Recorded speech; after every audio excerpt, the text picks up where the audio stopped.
There is a specific type of hatred the establishment reserves for the self-taught. It isn't disdain, it isn't annoyance, and despite what they tell you, it isn't pity. It is fear, pure primal fear. When you walk into a room without a degree, without a stamp of approval, without the pedigree they spent hundreds of thousands of dollars to acquire, and you still outperform them, you don't just threaten their job, you threaten their entire reality. You are proof that their gatekeepers are useless. You are evidence that the years they spent following the rules, waiting in line and asking for permission were wasted. Your existence exposes the lie they built their identity on. To the elite, the self-taught man is not just an outsider. He is a glitch in the simulation, a wild animal inside a sterile laboratory. Something that should not exist, yet clearly does. They hate you because they cannot control you. An employee with a degree is a dog on a leash. He has debt. He has a reputation tied to the institution. He has a piece of paper that can be threatened. But the man who taught himself, the woman who built her skills in the dark, fueled by obsession and hunger, has no leash.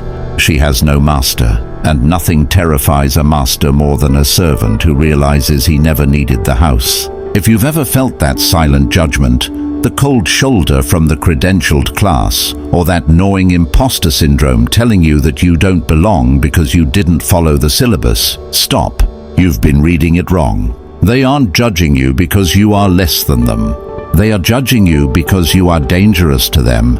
Your independence threatens the fragile order that protects their status. By the end of this video, you will understand why the system is designed to crush independent learners and how to weaponize your lack of credentials to become the most formidable person in the room.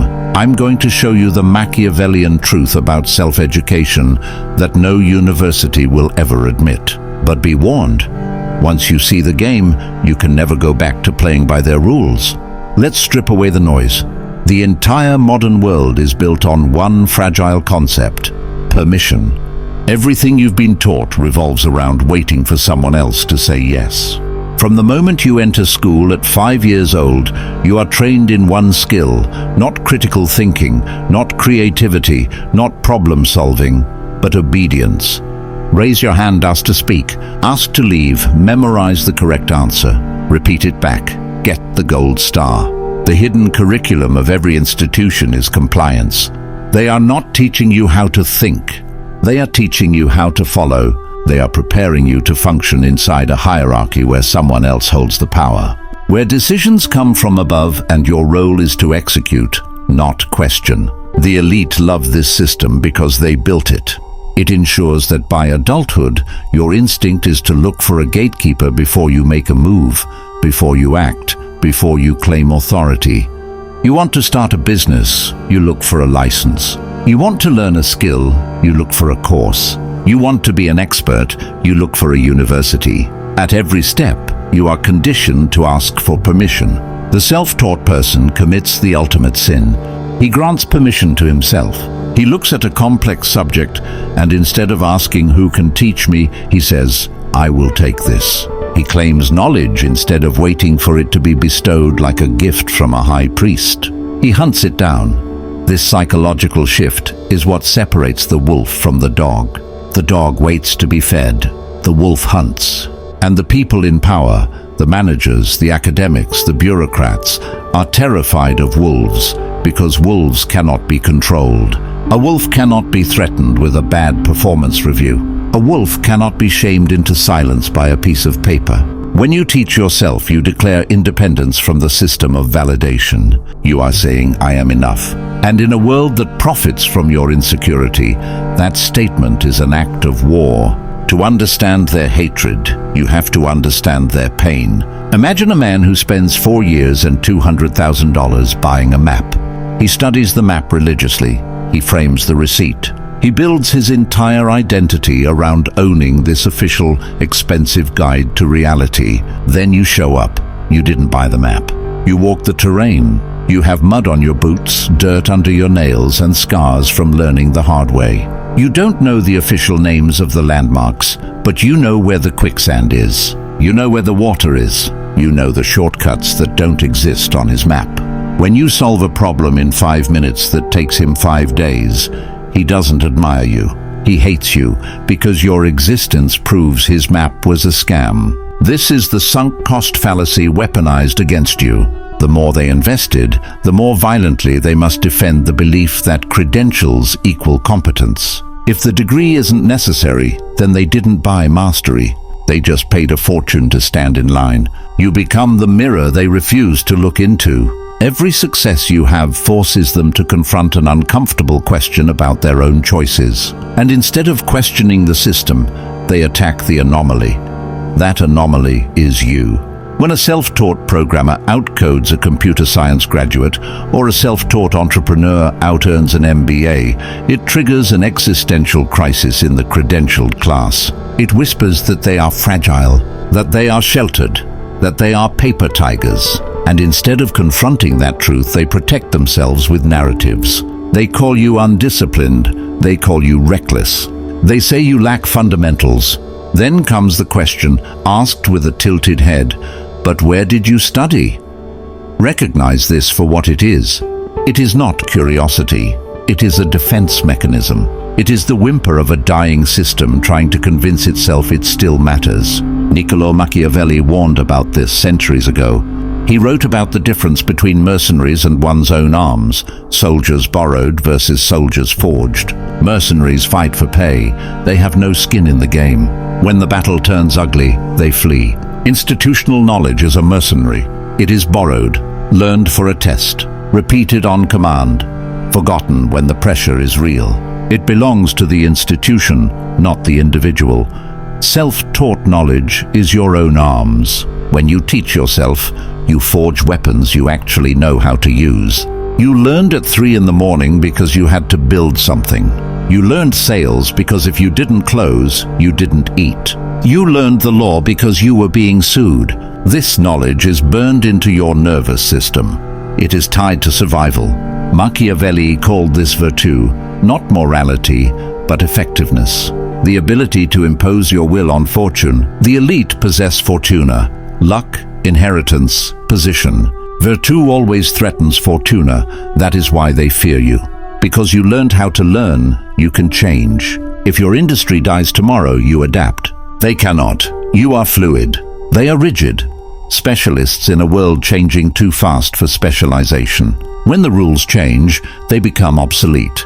When the rules change, you are just getting started. Every industry is a castle. Inside are the elites. Around it is the moat, universities, certifications, licensing boards. The moat isn't there to keep bad people out. It exists to keep the supply of experts low, so the price of their labor stays high. This is artificial scarcity. When you bypass the moat by building a bridge, swimming across, or tunneling under, you devalue their currency.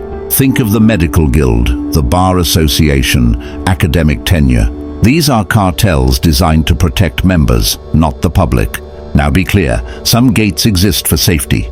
We don't want self-taught surgeons in garages. But most modern work isn't brain surgery. Marketing, management, tech, finance, art, media, these fields are driven by results, not rituals. Yet gatekeepers still demand to see your papers. Because if entry were based on merit alone, they would lose their power to select. A gatekeeper who cannot keep people out is just a doorman. And no one fears the doorman. The self-taught person makes the gatekeeper irrelevant. You don't knock on the door. You build your own building next door. You use the internet, the great equalizer, to go directly to the market, bypassing publishers, labels, firms, and hiring managers. This is what they cannot forgive. You strip them of their perceived necessity. You show the world that the king is just a man in a costume. Understand this concept, the shadow resume.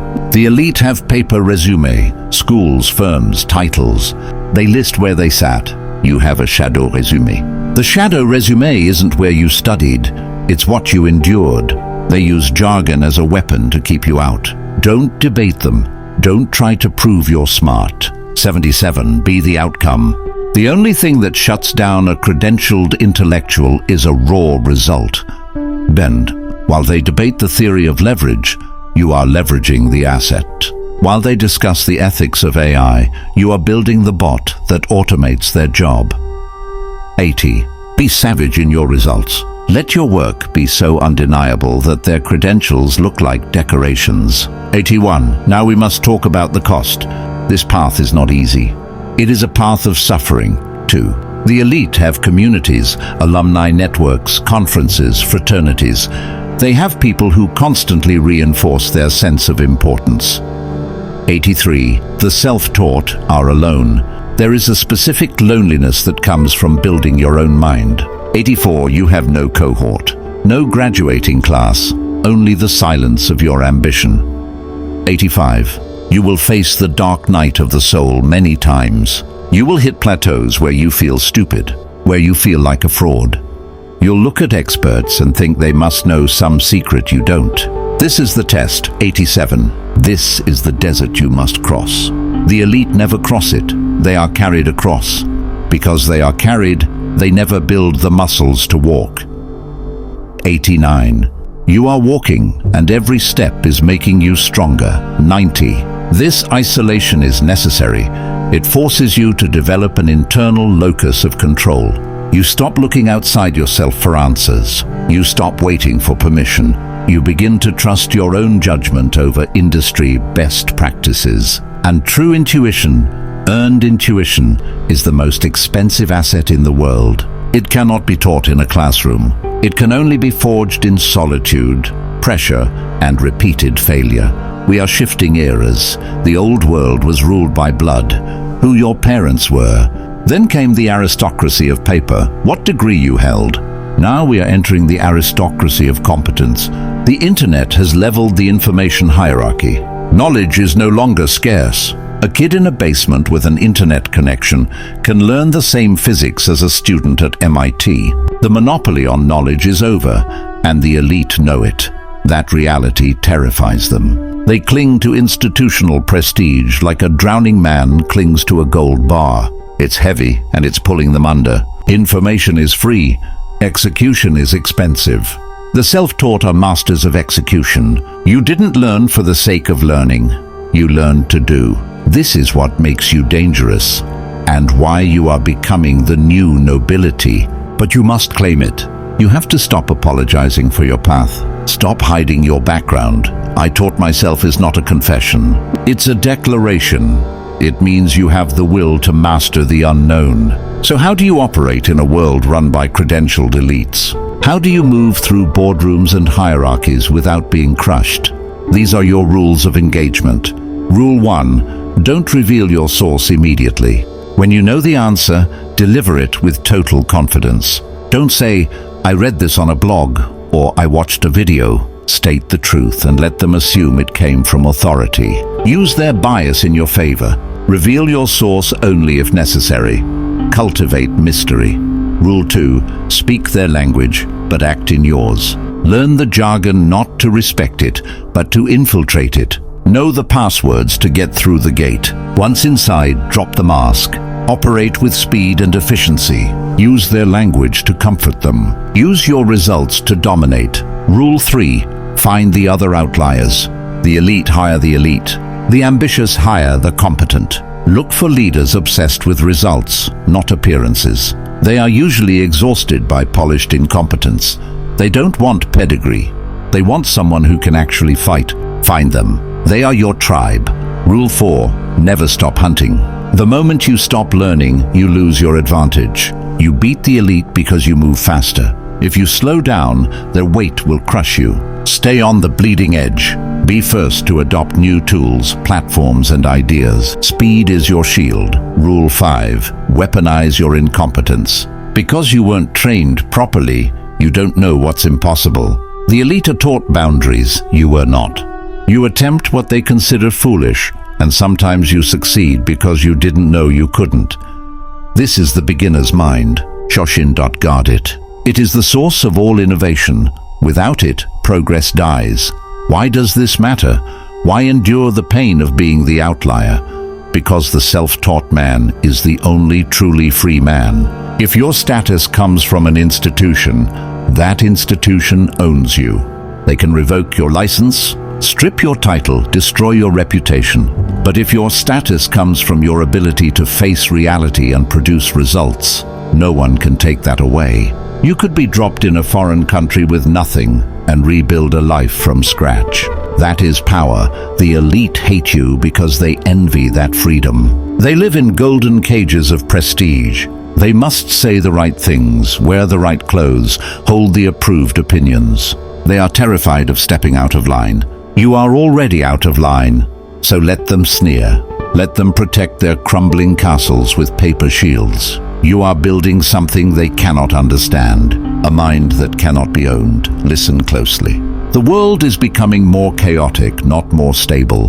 The systems we trusted, banks, universities, media, are shaking. In stable times, the obedient inherit the earth. In chaotic times, the adaptable inherit the earth. You've spent your life feeling like you were on the wrong path, like you were swimming upstream. You weren't lost, you were training. The skills you learned in the shadows matter now. The resilience you forged in isolation is no longer optional. The ability to figure things out without a manual is becoming rare and valuable. These are the traits that survive when the manual burns. You are not the underdog, you are the predator the zoo animals forgot existed. Stop asking for a seat at their table. Flip the table and build your own. But knowing this is not enough, mindset is only the first step. Strategy is what keeps you alive. The elite use subtle psychological tactics to maintain frame control. They use verbal traps to make you feel inferior and social signals to isolate you in meetings. If you don't know how to counter these moves, competence alone won't save you. You must learn how to parry their attacks and turn their arrogance against them. I can't teach everything here. The algorithm doesn't tolerate the sharpest truths about power. The deepest strategies are suppressed, buried, or quietly censored. What you're seeing now is only what can be shown publicly. There are lessons that cannot be uploaded for everyone. The most effective psychological tools exist outside the public feed. If this opened your eyes, understand this is only the surface. Most people will stop here. That's intentional. Subscribe if you haven't. But if you want what's hidden, step deeper. Behind the join button are uncensored lessons on power, manipulation, and human nature. Most won't enter. That's the point.